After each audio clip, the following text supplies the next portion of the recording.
Hicham Rouiba, chercheur en socio-économie à l'université d'Oran. Bonsoir. Bonsoir. Merci d'avoir accepté notre invitation. Alors, c'est clair, la démission d'Abdelaziz Bouteflika, elle est loin d'être suffisante pour les Algériens ?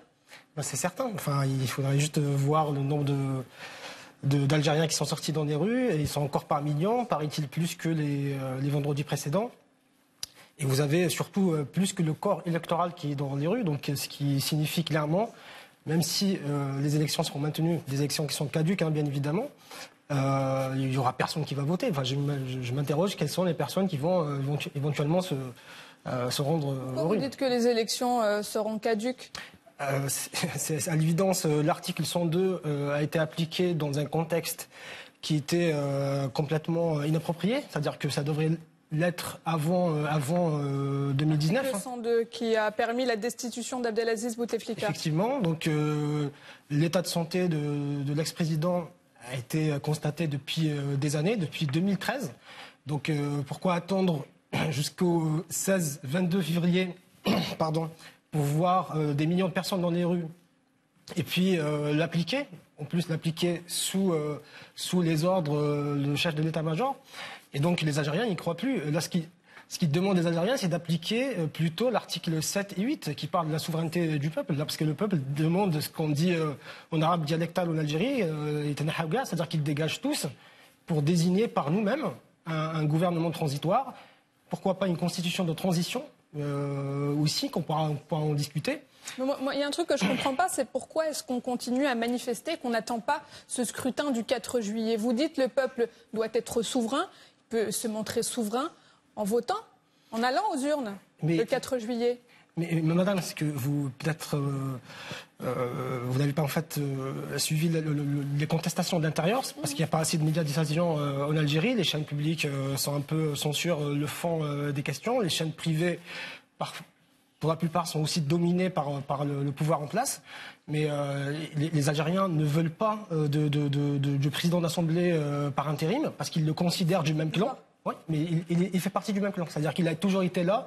Moi, depuis que j'étais tout petit, j'avais toujours vu sa tête à la télé. Donc, on sait très bien qu'il fait partie du même clan.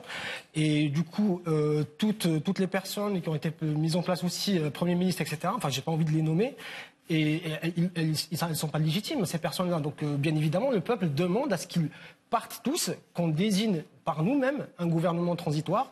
Et à ce moment-là, on pourra peut-être songer à des élections, même s'il y a d'autres méthodes, mis à part les élections.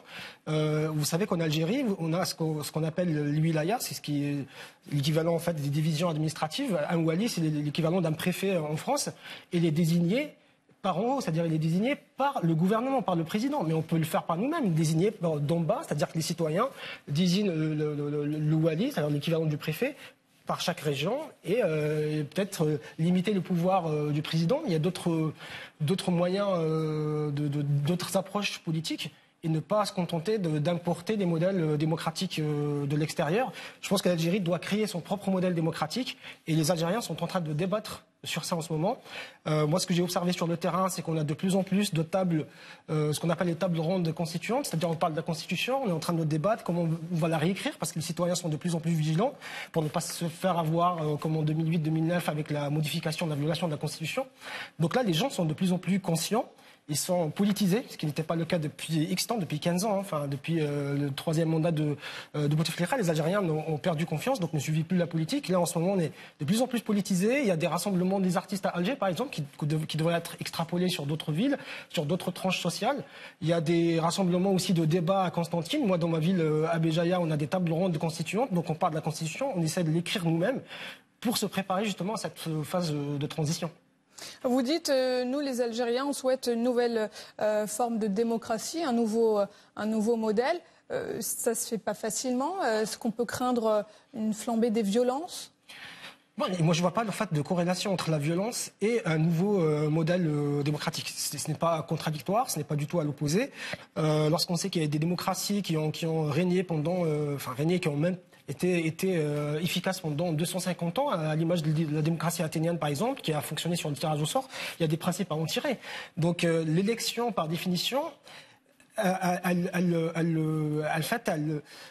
engendre des pièges. Lorsque vous mettez en place des partis politiques et vous lancez des campagnes électorales, qui dit campagne électorale dit financement dit des castes capitalistes qui vont intervenir. Donc à ce moment-là, le pouvoir monétaire va en fait imposer quelque part ses lois. Donc il y a d'autres moyens pour les contourner. Il y a le tirage au sort qui est un très bon modèle. Il y a aussi la désignation d'en bas, pas d'en haut. Pourquoi en fait le président de la République a le droit de désigner des walirs, alors que les gens dans les villes connaissent des gens intègres, compétents, sérieux, ils peuvent les désigner eux-mêmes.